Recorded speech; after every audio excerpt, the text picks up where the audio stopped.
Welcome to the Women at the Top podcast interview series. My name is Regina Barr, and I'm the founder of the Women at the Top Network. I'll be your host today. Women at the Top, for those of you who don't know us, is a community of like-minded women who share the WAT vision and mission. And our goal, simply put, is to empower aspiring women to lead. And we do this in a few ways. We do it by providing information, training, and connections. Joining me today is Lori Crever, author of Protégé Power, a roadmap to mentorship. And before we get started, let me tell you just a little bit about Lori. Lori Crever is a lifelong performing artist who worked for 2 decades inside a Fortune 50 company, managing communications and employee engagement programs for its international division in 38 countries. Wow. Grounded in the humanities, Lori constructed and led the most celebrated and replicated career mentor program across the enterprise. Her methods have proven effective for mentors and mentees alike, resulting in career breakthroughs for professionals of all levels. When not speaking on workplace issues of engagement and inclusion, Lori performs improvisational comedy and is a frequent participant in poetry and storytelling events. On that note, welcome today, Lori. Hi, Regina. It is great to be with you. It's fabulous to be here with you as well. So we're going to go ahead and jump right in. And for those who've been listening for a while, it's no secret, I always love to hear the backstory from our authors. What inspired you to write this book, and where does the title come from? Well, I had the good fortune for 11 of my 20 years in international banking to operate a mentor program. And through those experiences and really studying and distilling what were the ingredients that I saw present in a consistent fashion that created just really fruitful mentoring relationships, I came up with, I guess, my own tactics or techniques. And I got invited to speak on the topic a lot, and people would stay after and say, wow, you seem to have this figured out. You have so many great stories. You should write a book. So that was the inspiration for the book. And then we came up with Protégé Power. Protégé is sort of an old-fashioned word for someone who's being mentored or sponsored. And then there's that nice alliteration, because definitely, I know you read the book, Regina, my message is, you can really generate horsepower if you find the right mentor, coach, and avail yourself of their abilities and knowledge. Well, I'm glad that you took the time to put it into a book. I'm just going to hold it up for a moment. I know you have it kind of in your back screen. So tell us a little bit about this image. You've got a couple of different things on the image: graduate school, new department, increased responsibilities, promotion, and you mentioned it's a roadmap to membership. So what's the story behind the picture? Well, I grew up in a good Catholic family in the Midwest, and my dad, there was 7 children in his family, and my dad was the oldest. So this meant, and I'm sure some of your listeners will relate, that a number of my aunties and uncles, they were more like older siblings to me. And I remember when I was a kid, my uncle as a teenager having this battered brown leather suitcase, and he had the opportunity to travel to Mexico as like an exchange student, having to do with the field of horses and equestrian activities. And it had these stickers that he had put on the suitcase with pride of the places he had been. And I just thought that was so exotic and interesting. And so part of my vision with the book is that your career is very much like a journey. And so we came up with that cover design that it's a brown leather suitcase and it's got some travel stickers on it. That's great. And I love that image. I'm a visual person, so that image will stick with me. And I'll tell you, we talk about a lot of times it's about the journey, not just the destination. And I think that's what that image lends itself to. It's a career journey. And it doesn't, say that here, but sometimes you make pit stops and, things don't always go the right way, but you're still on that journey and you get to redirect, I guess, like GPS, your roadmap, and, can keep moving forward. So I really love that image. So let's shift a little bit, because you are very intriguing to me. You were once an aspiring actress in New York City, and I think you know I'm from New York originally, so that's very intriguing to me. And then you wound up working for decades in international banking. So tell us what gives with that. Tell us about that transition. This is really cool. And it definitely was catalyzed by someone who was a mentor to me, someone that I invested a lot of credibility. So I went to school at the University of Minnesota in the Twin Cities, and I retained a good friend from those days at the university, and we had waited tables together during college.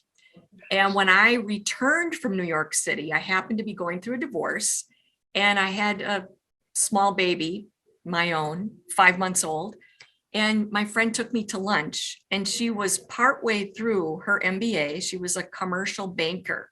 And honestly, this is not planned, but I think you're going to appreciate this, Regina, for anybody that can see us visually. Oh, did you see that? I've got a. It's hard to see. Oh, yes, the mug, Norwest. Okay, Right? so Is I'm it? still sipping beverages from a Norwest Bank mug. Oh my gosh. So this pal of mine, this is in the 90s, commercial banker at Norwest, great institution. And this was of a time when there was lots of robust conversation around diverse talent, around coming out of our biases, if you will, and really seeking to bring on people to the workforce that weren't just cookie cutter identical to us.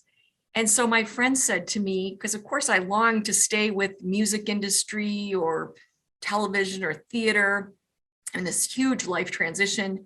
She said, gosh, you need a real job with steady hours and benefits. You have a kid.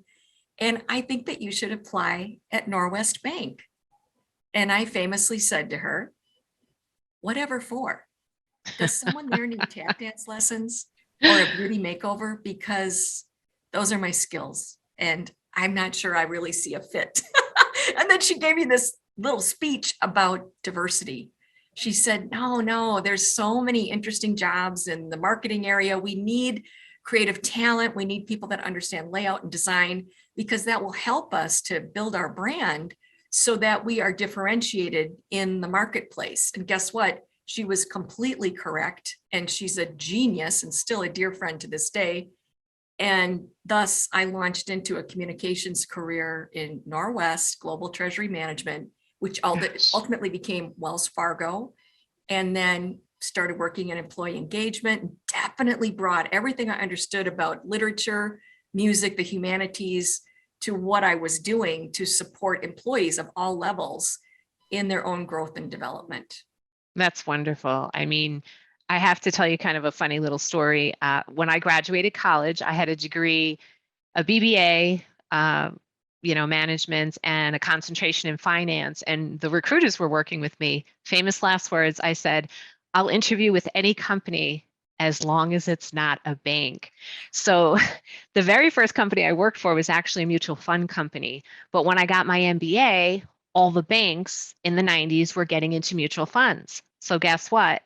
My MBA and my experience was in demand. And so I was able to make that shift into banking. And I literally have worked in or with banking since that time. So there you have it. You never know how you're going to get pulled into banking. And I will tell you, I had a very limited image of what banking was. All I knew was when I went to the bank and I made a deposit, and I would look around and I'm like, I'm not doing that.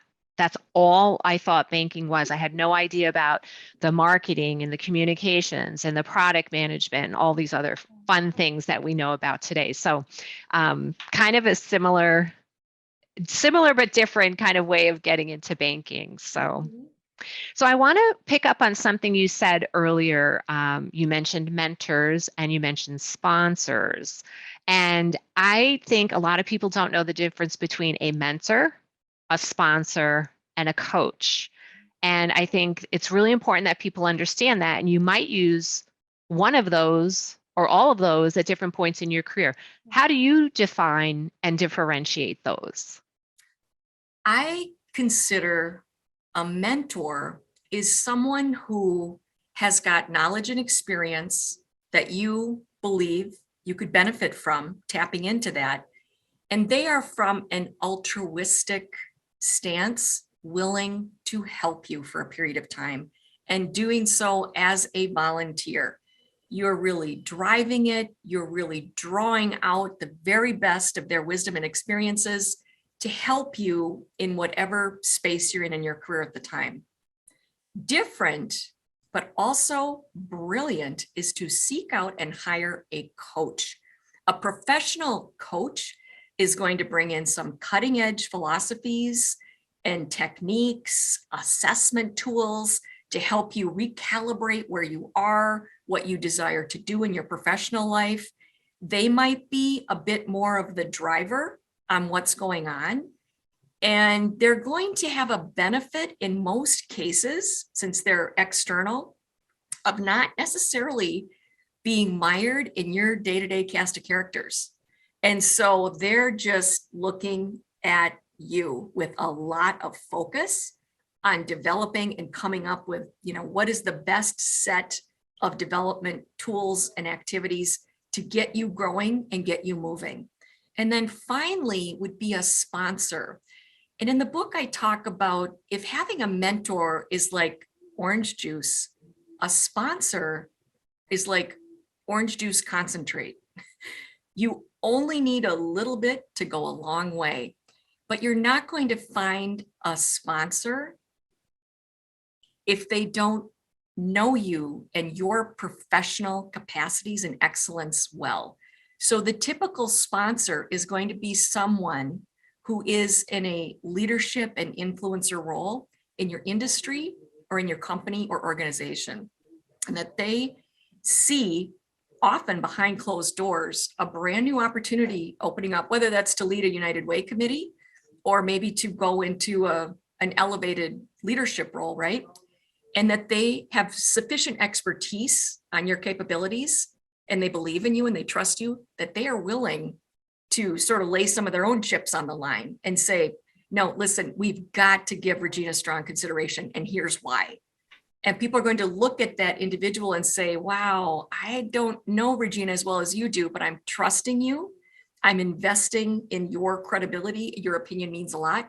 Let's go ahead and give Regina this opportunity. And so naturally, you want to be an incredible results maker for your sponsor, right? So that's the difference. Does that help? Or, I mean, Regina, I what think, would you add to that? Because you're definitely in this space as well. yeah, I don't think I would add anything to that other than what I said earlier. You might need a mentor or a coach or a sponsor at different points in your careers.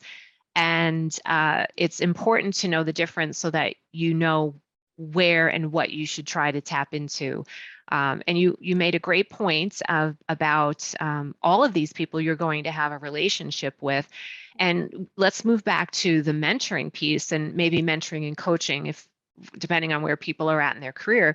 To me, what's very critical between the mentor and I've also feel with the coach is you have to have some kind of relationship or chemistry, if you will, because you are going to be putting yourself in a vulnerable position with those individuals, because they can't help you if you can't share things that perhaps you don't want to share with your boss or others in your organization. So that would be something that I would add to that. So, but I loved your definitions. I don't know that I would change or add that. And I think a lot of people don't know the definition. So I think it's really helpful that you shared that with us today. So thank you.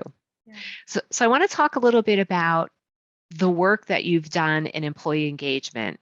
You've overseen hundreds of pairings operating in a coaching arrangement. So, a mentor or a mentee, or a job shadowing, or some kind of arrangement like that, where, there's a mentor, mentee, or a coach, coachee, I guess is the word coachee. Don't use that very often. But what did you identify as either a particular factor or several factors, if there are, in someone achieving success in these arrangements? Because I think sometimes people don't realize there are things that are critical to have a successful relationship like that. The main facet or capacity that I see in a successful mentoring or coaching relationship is that you are willing to be coached.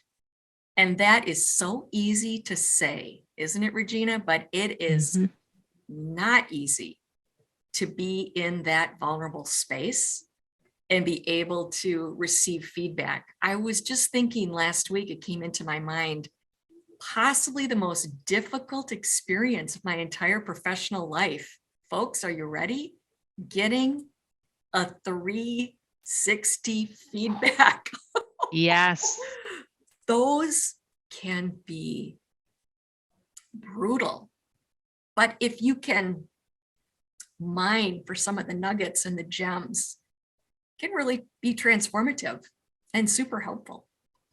It's funny that you mentioned the 360 because when I bring that up, almost everyone wants to run screaming. Most people don't like 360s. Now, one thing I would tell you when I'm working with folks is I tell them a 360 is not for performance based. You don't use that to,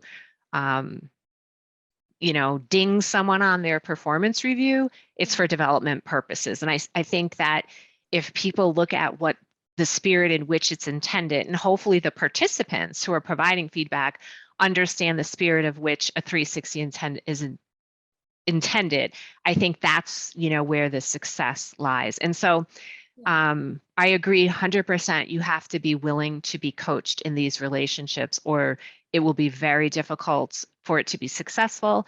And probably you won't get anything out of it. And probably the coach or the mentor won't get anything out of it either. And that would be a sad state of affairs. So, yeah, just in our human condition, and it's part of our, part of brain science. Each one of us has so-called blind spots. We don't see what other people see. One of mine that I've had to work on, and I really have consciously worked hard on, is verbosity. I mean, I was sort of famous for my encyclopedic emails. I mean, I was just so thorough and complete. But in the world of fast-paced business and people getting sometimes 300 to 500 emails a day, it was a drag to get an email from Lori Crever. Like, oh, what is this, right? So that was an area that I had to really work on. It was a complete blind spot, see, because I was biased towards thinking, isn't this great? I'm a communications professional who can be counted on to be thorough. But that's not how others were receiving it, not at all. no. And you make an important point. You got to know your audience, right? And even even if you're communicating with, for example, executives, some executives, bullet points, the headline type of communication. Others want more detail. So, you really have to know your audience. And kudos to you for realizing, as someone who likes to be detailed and get it right, that you could take that feedback and learn from it. And here you are today with a book, and we're talking about all the great things that you know. So there you go. So let's go back to the book a little bit here. And you have a maxim in the book. And again, this is a great visual for people who are either listening or watching us today. And the maxim is this: everybody's got a unibrow frame of mind. And I got to tell you, I get a very clear picture in my mind. So tell our viewers and listeners, what is this and where did that come from?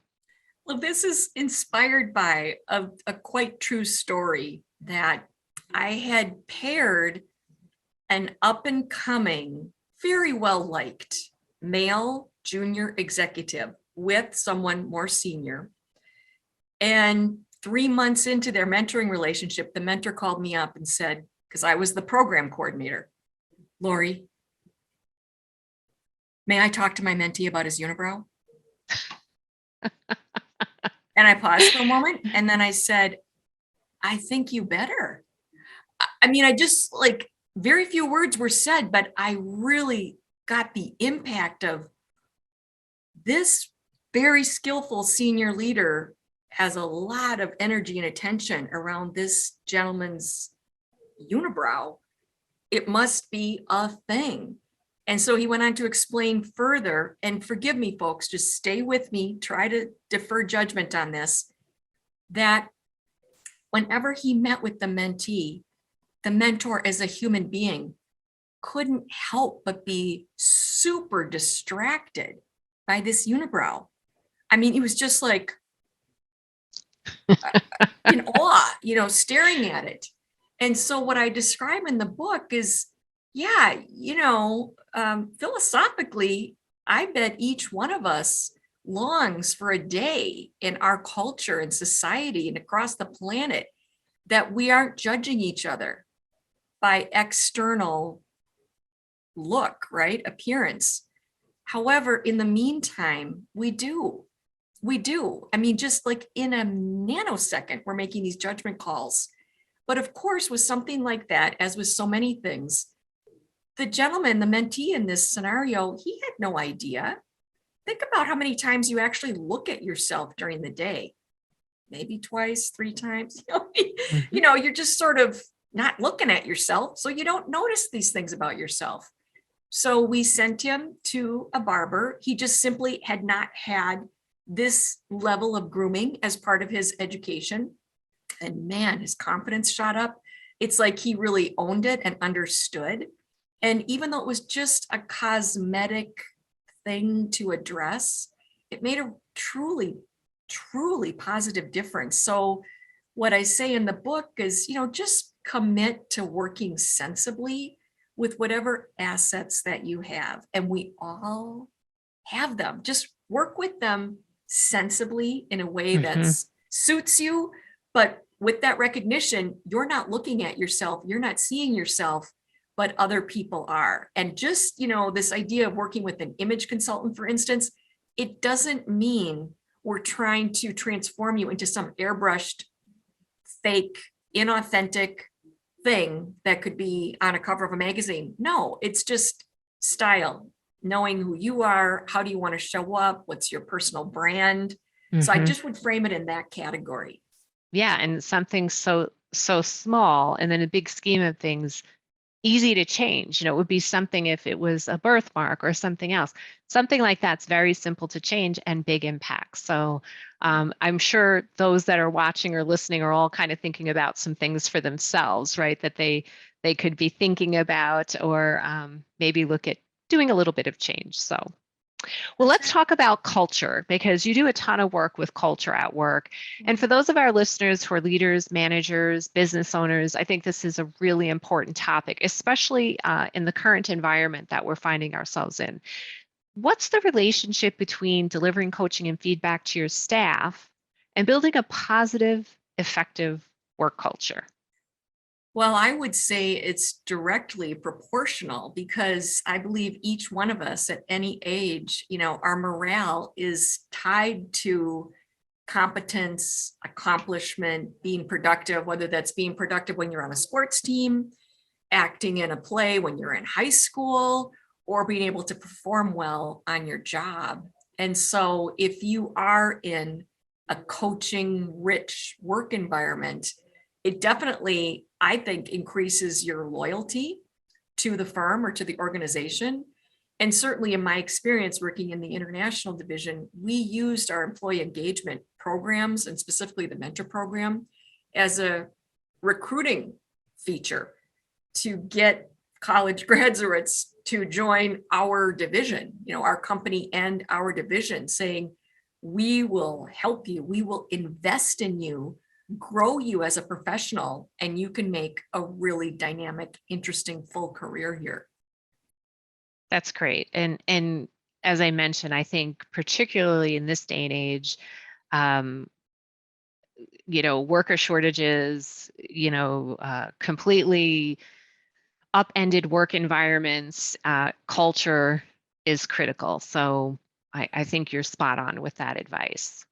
So let's talk about your career a little bit. You've had the opportunity to work with lots of different people as a coach and as a mentor. Give us a couple of tips for success if we're being coached or mentored. Well, the one that I said already about just having a coachable mindset, but then I also would counter that by saying, do simultaneously work on being your own advisor. And I feel like that comes from self-awareness, maybe doing assessments. I mean, a real popular one is Strengths Finders, which was developed by the late workplace psychologist Donald O. Clifton, and then most of us know it's affiliated with the Gallup organization. There's another assessment tool that I've learned of recently, which is called character strengths. What are your values in action? And this is a list of 25 other strengths that really speak to your intrinsic character and what you incline toward. And then a lot of the work that I do as well these days is in the equity and inclusion space.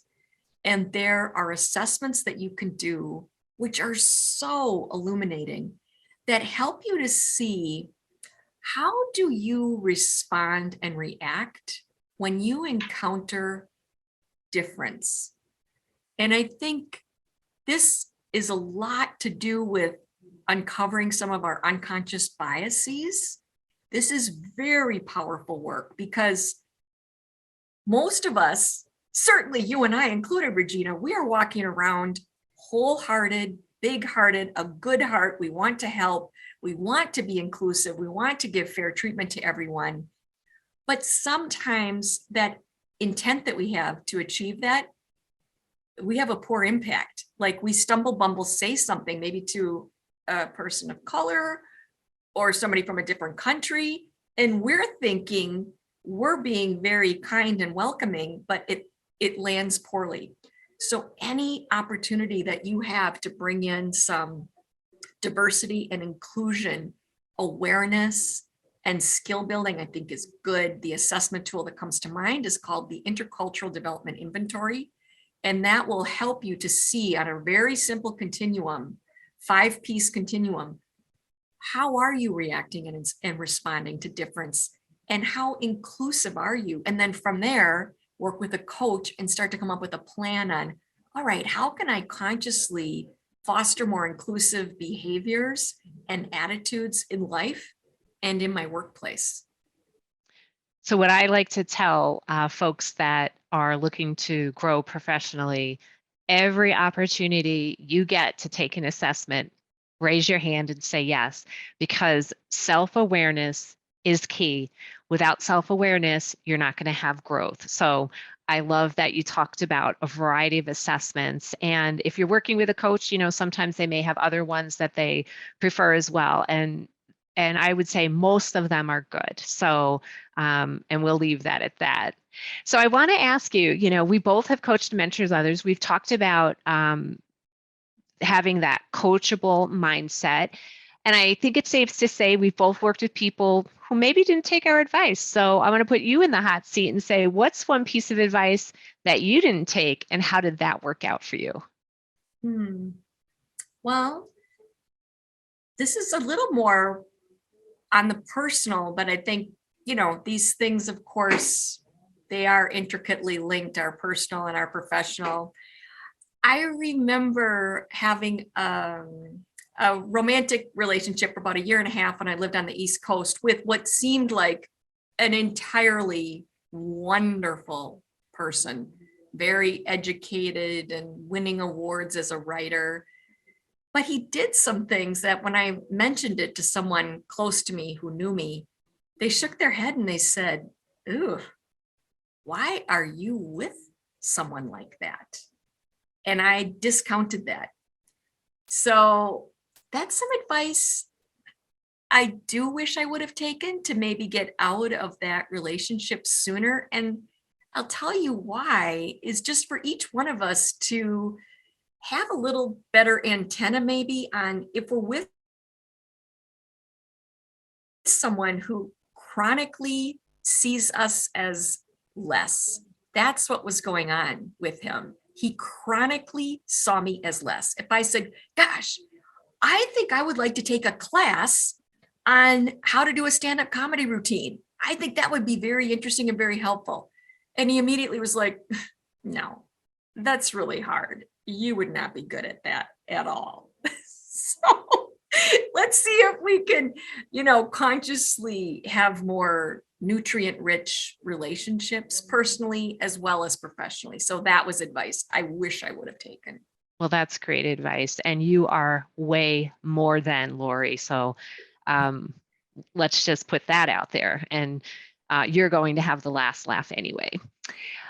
So we are winding down on time, and I would love to go on, but we've got to come to a close here. So before you go, what's one piece of advice? If you could only give one piece of advice to our viewers or our listeners, what would that be? Take the risk. Truly. I mean, if you just have like a feeling, a gut instinct of, oh, I think this person could be an amazing mentor for me. Guess what? You're probably right. So just craft an email or find somebody that you have in common. You know, there's a whole chapter in the book, How to Recruit a Mentor, and just take the risk. I've seen it work out hundreds of times, works out beautifully. Trust your instinct and go for it. I love that. And I like to say risk taking has its rewards. So with that, that concludes our interview with Lori Crever. And just a reminder, you can learn more about Lori, her book, and her programs at www.protegepower.com. And that's PROTEGE power.com. So Lori, thank you so much for being here today. It's always so energetic to chat with you. And also, don't forget to visit reginabarr.com, where you can learn more about upcoming podcasts and other events on the events page. So with that, I want to say thank you for joining me today and have a great day.